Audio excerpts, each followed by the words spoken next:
guys, good morning. Welcome to Melvin and Angie's vlog. Aywa.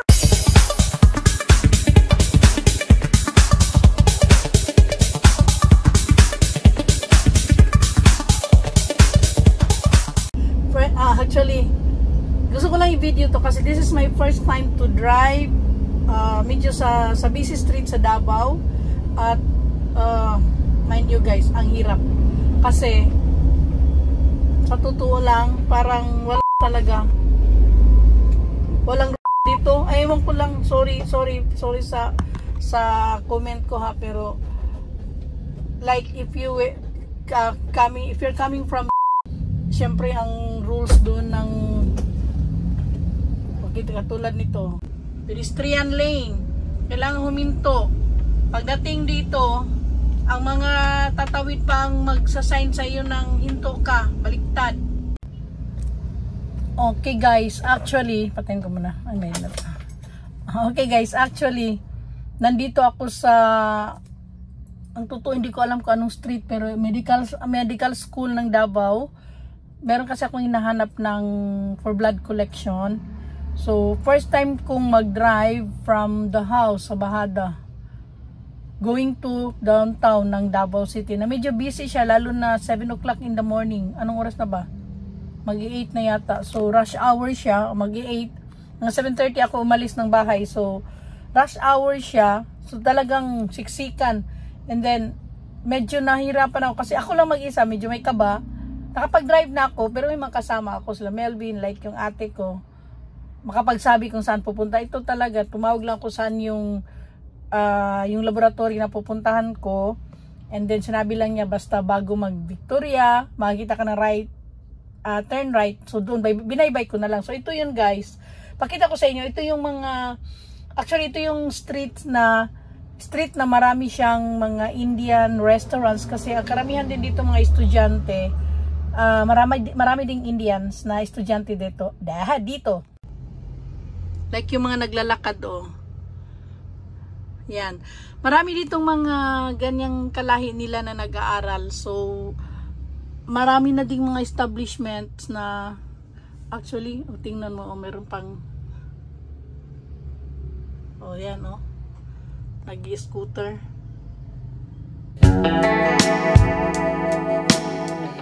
Yan. Marami yan dito guys.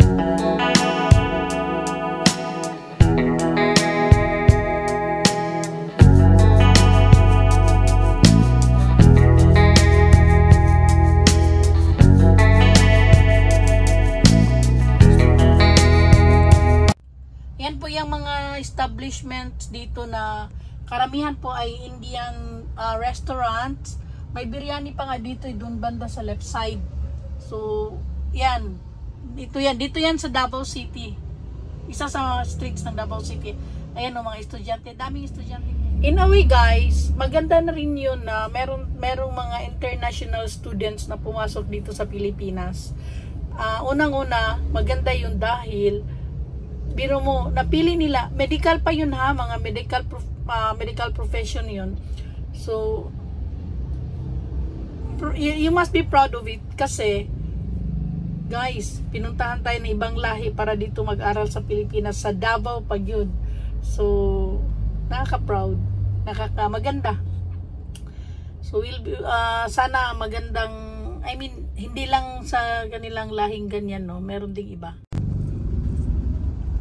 So guys, gusto ko lang kuhanan ng video tong street na to. Tulad ng sinabi ko kanina, ito yung street na maraming mga, ayan may Dasmesh, Havali, Indian food restaurants o street na ito. Dahil nga nandito ang lahat ng mga karamihan din ng mga estudyante na galing sa kanilang lugar. So ayan, binaybay ko lang. Actually hindi ko alam kung anong dulo nito babalik ako kung sakali. But anyway, ayan past hindi, Labayan, Punjabi Town, Opal, Jain, Pluma, Veterinary. So marami siya. Ayan ang daming estudyante guys. Ngayon hindi ko alam kung saan ito papunta. At medyo ma-traffic. babalik ako. Tingnan ko na lang ha. Ayan oh. So merong dito lang din siguro. Karamihan napapansin ko galing dito ang mga estudyante papunta doon sa medical school. Ayan oh. So dami. Pero karamihan dahil maaga pa sarado ang mga restaurant. Hindi ko alam kung nakuhanan ko yung biryani restaurant doon eh. Wala, medyo ma-traffic siya. And may nakita ko kanina guys ng bao-bao yan o ganyan. Sumakay yung mga estudyante. Ito actually gusto ko yan eh. Sinasabi ko kay Melvin gusto ko magkakaroon ng ganyan. Ayan o, yung red na yan. Ang ganda. Ganahan ko kay Sayahaw eh. Ewan ko ba? Lami siya pamalingkihan ba? Okay, so uwi na ako kasi hindi ako natuloy doon sa pinuntahan ko. Grabe, ang mahal. Pakuha na ako ng dugo. Dugo. Blood collection ba? Kay check up lang good. Routine. Diyos ko, Lord, ang mahal ka ayo deri. Ingatras ko sa kamahal. Ngita ko bubarato ato ko sa probinsya. Medyo barato-barato siguro. Mahal dyo kay deri. Actually, recommended din kasi siya. Kumuha kasi ako ng referral sa doktor. And then, binigay niya ako sa isang lab bayan doon.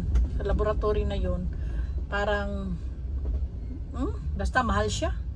Maraming mura lang dyan. Ayan guys, oh. Uy, Ginoo ko Lord, ang nguot pag yun. Kita nyo yan, ang traffic dito. Hala, uy, napunta man ako dito sa lugar na ma-traffic talaga. Pwede ako mag-right, be? Mag-right ako, mag-right. Pwede pala.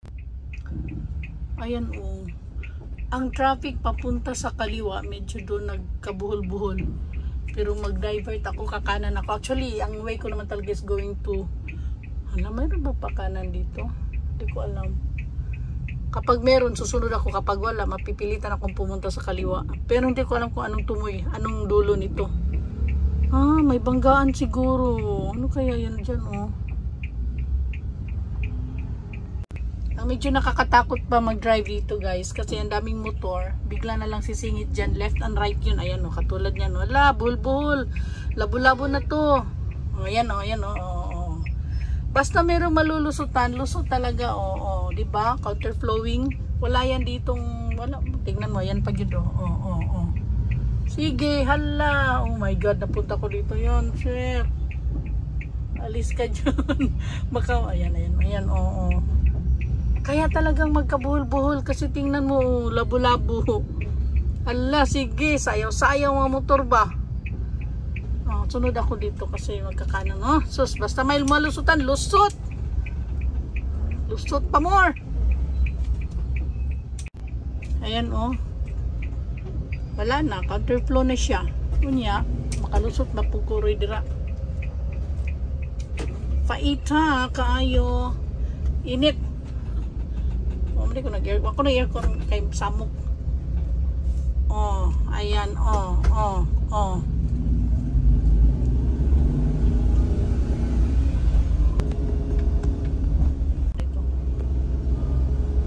So guys, umiwas ako doon.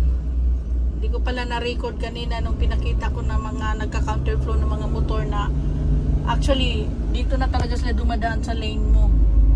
So ikaw pa ngayon ang ikaw pa ngayon ang mag-iiwas ba?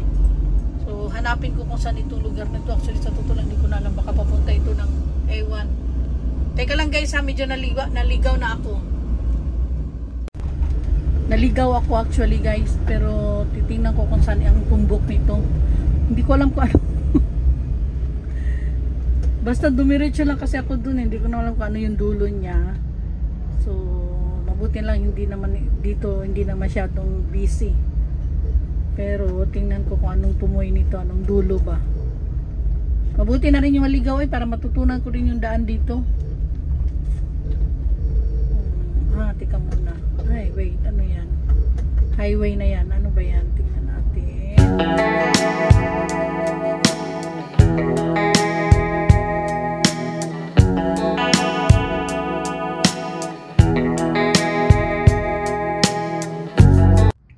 Ano pala to guys, bahada.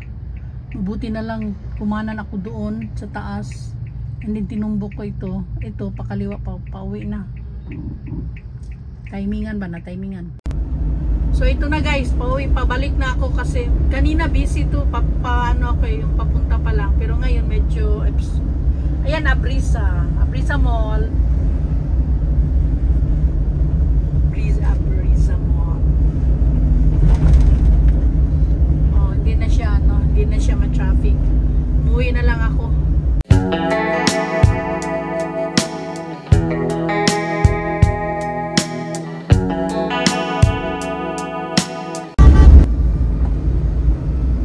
Kung sino yung bumusina? Motor sa side ko, gustong lumusot. Ang mga busina ng motor dito ang lalakas.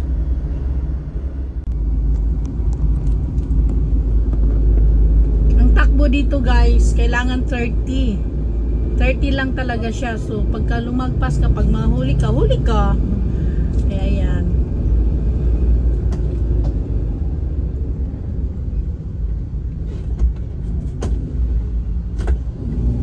Kayo pagka lumiko ka, basta kung sino lang yung unang nakaliko, walang ano, hindi mo alam kung saan ka liliko.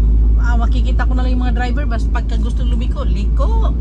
Ganun ang mga driving dito, medyo actually nahirapan ako kasi 'di ba pag noon diyan sa drive ka, talagang meron kang sinusunod na policy sa daan.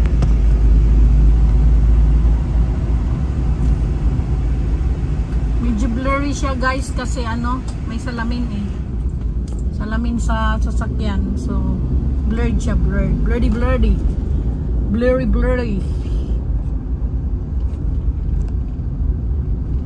bahada sa, uy, nabaliktad ang payong ni kuya, mahangin sa palabas kuya.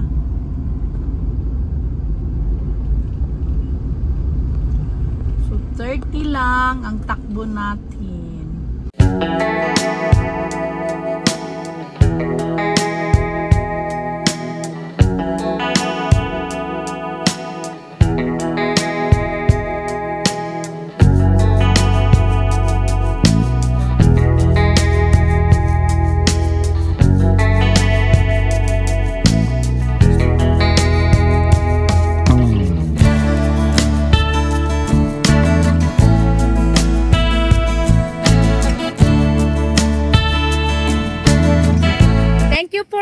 Bye bye for now. See you next video. Bye.